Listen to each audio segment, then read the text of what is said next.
So before you get started shooting, there are some settings that you want to make in your camera. The first is your image quality. You want to make sure that it's set to RAW instead of JPEG. And this will allow you to get the most amount of pixel information in your file, which gives you the most amount of flexibility when you're trying to decide what you're going to do with the file, whether it's going to live on the web or you're going to make large-scale prints. You'll have that those options available to you if you shoot in RAW. So you want to make sure it's set to RAW. The next thing is your ISO. When you're shooting, especially with strobe lights, you're in a controlled lighting situation, and so setting your ISO to as low as it can go, which is usually about 100 on a DSLR like this. And what that will do is it will also give you the most amount of clarity in your image. It'll give you finer details. And then you also want to make sure you set your white balance. So I have mine set to flash because I'm using strobe lights. Strobe lights are just larger standalone versions of the flash that pops up on your camera. So you want to make sure your white balance is set to flash so that the color of the light is neutral. And then once you have those settings all ready to go, then you can set up your lights. You can see that the object that we're photographing today is under glass. And so that gives us a few different obstacles that we have to overcome. The glass is highly reflective, of course, and so if we're pointing really bright lights at it, we're going to get lots of glare and lots of imagery in the glass that is going to be really distracting. So in order to avoid that, we have filters on our strobe lights. That's what those clear, they look clear, but they're actually slightly gray. They're polarizing filters that are over the strobes. And then I also have a polarizing filter on my lens. And those filters combined are going to reduce glare. It's not going to get rid of it completely. It also depends on how you angle and point the light at your object. So it's best to come in at roughly a 45-degree angle with both of the lights and then position the height at roughly the center of your art object. And that will allow the light to kind of meet in the center and it reduces glare and reflection. And then finally, I'll be using this piece of black foam core because sometimes there's also light coming in that might interact with the piece. And this also just helps to reduce the reflection. If you don't have polarizing filters, there are lots of DIY ways of reducing glare. So you could take a big piece of foam core or a black piece of fabric, cut a hole in the fabric or foam core for your lens and shoot through that. So instead of seeing yourself reflected in the artwork and the camera reflected in the artwork, you'll just see the black foam core, which is basically going to look like nothing. You'll then set up your lights, making sure that your lights are synced with your camera. So the way that the lights work with the camera is it uses this remote trigger, which uses a radio signal that it sends to the lights, so the lights will fire when you press your shutter button on your camera. You want to make sure that your lights and your trigger are all on the same channel so that they can talk to each other. And then I always like to shoot with a color checker, which will help you get the most accurate color. And the way that you shoot with that is you just place it in the same light that your object is in. You take a picture. And then in post-production, you use the white in the color checker and use that to balance out the whites in your image. Making sure that when you do light your color checker that there's no like shadows falling on it, it's in the same exact light as your object.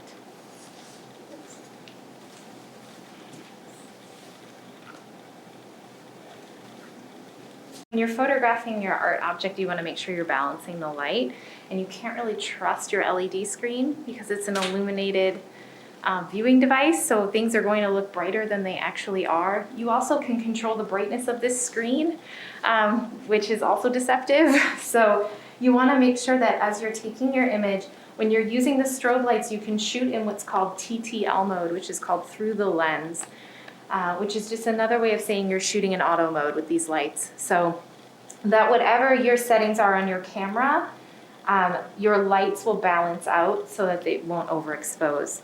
But you want to be also diligent about checking your imagery, especially when you're working with an art object you might not have access to, and this is your only time to shoot it. So you want to make sure that you play your image back, go into info until you can see your histogram. And your histogram is going to show you just this visual representation of your shadows and your highlights. And you want to make sure that you don't have any spiking on the edges, which means that your image is either really overexposed or really underexposed. So you'll have areas that are paper white with no detail or really black with no detail. So check your histogram, making sure that you have information that ranges from right to left and with no spiking on the edges. What the histogram will look like will also just depend on the color of your object. So if it's like an all black object, then you might have a lot of information to the left. If it's an all white object, you might have a lot of information to the right. And then your midtones are in the middle. So just check for that, and you can adjust on the trigger here. If you're noticing that, for example, you're not getting much information to the far right, which are your whites, your highlights, look at your object and see if you have any white in it. If you do, and you're not seeing that come up on your histogram, then you can adjust in TTL mode. You can adjust the power of the light just by clicking on this center dial, and you can have the power of the light and go up by 1, 2, 3, 4 stops, however many you want. And so I just recommend just playing with that and reviewing your image, reviewing the histogram, and just seeing if you're able to get those nice bright whites but still get detail. And that's just one way to do it without having to play with the lights in manual mode.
The first sentence. How do you tell the story of America? How do you touch the fabric of a dream? Isn't that awesome? That's awesome. Yeah. Nice comment. I know. But thank you. I have for holding us. Yeah, no problem. How's it? This one? Yeah, just like The face over on. here. Oh. In front of the strobe? No, just like off to the side, because there's like a beam of light coming in.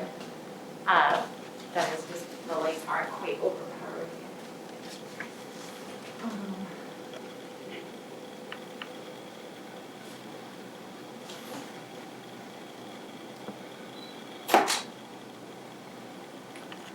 Is that happening now?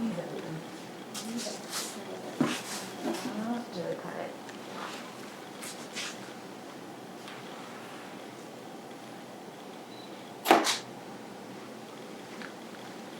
John, do you know the story of the photograph? 'Cause it's a candid.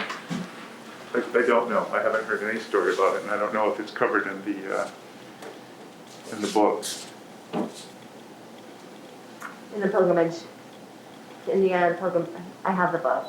Other visions, other views. Yeah, or- Visions for a Better World, I think. Visions for a Better World, Yeah. yeah. it again. I feel like the first read, Alec referenced it just as a candid. I also don't know that anyone has looked in the collection for any original archival material that might cover The chart. the trip. Yeah. Probably the Papers Project did, but I don't know. Mm-hmm. I assume this is how Sue Bailey Thurman had it, but yeah, and then she gave it in that form. That would be my guess, but I Yeah. don't have confirmation on the program. Are you putting it up on the TV? Do you want me to bring it close here again? Um,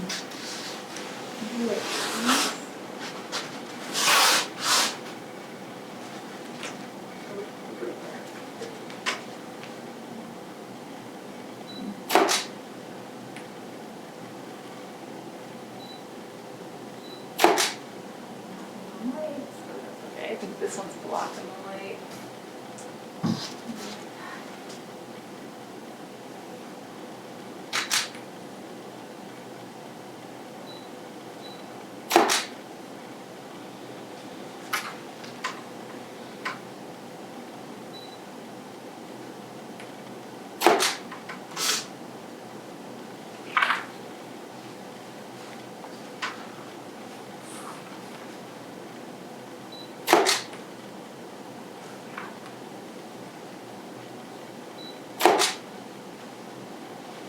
Okay.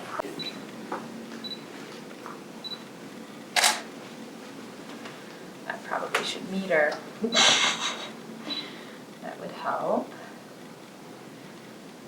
All right, let's These see. are bright lights. They're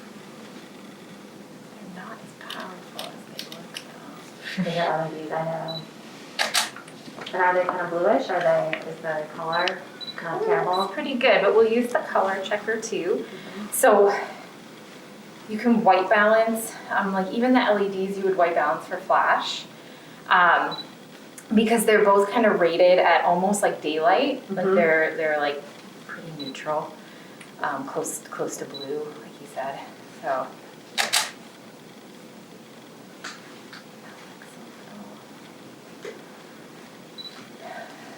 Put the color checker in there? Oh, yeah, give me 1 second, I'm gonna just do one. Yeah, let's stick the color checker in there. Yes, I can. Yeah.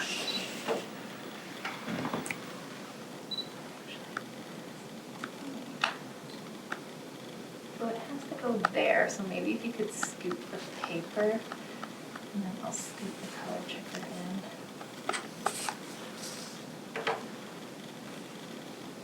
Great. Okay, so you can do the next one. Right.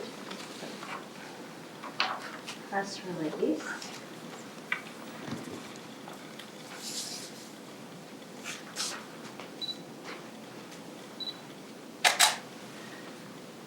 So these will probably be a little crooked, and they'll have to straighten them, That's okay. as we Because I'm. can't quite get it, you know, it's like no way to get it totally perfect. Totally. It's pretty close. Let me just make sure they're nice and in focus. That's another thing I should probably remind them of in the video. Zoom in. Focus. Yeah, because that'll be the Those thing. details. Well, and that's the thing too that you don't quite think of, and then I try to It's just all blurry.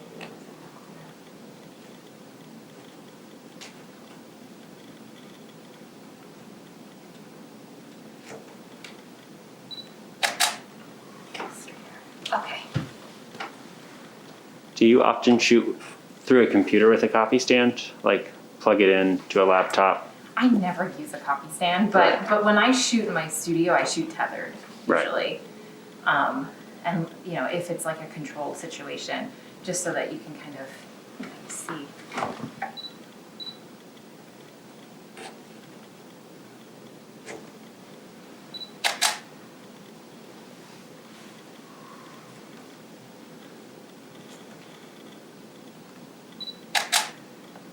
And if they're ever shooting anything like this, there's like the nice grid marks in the camera, so They can line it up. yeah.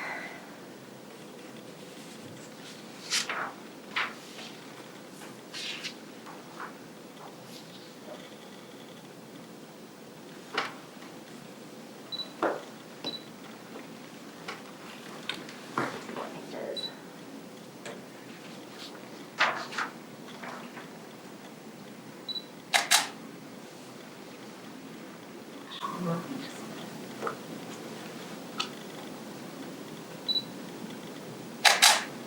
me just make sure I don't go wrong, because I was kind of shaking this whole system.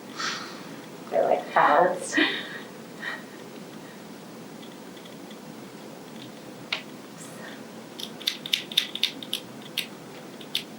Yeah, I shook the whole thing. Okay. Oh gosh.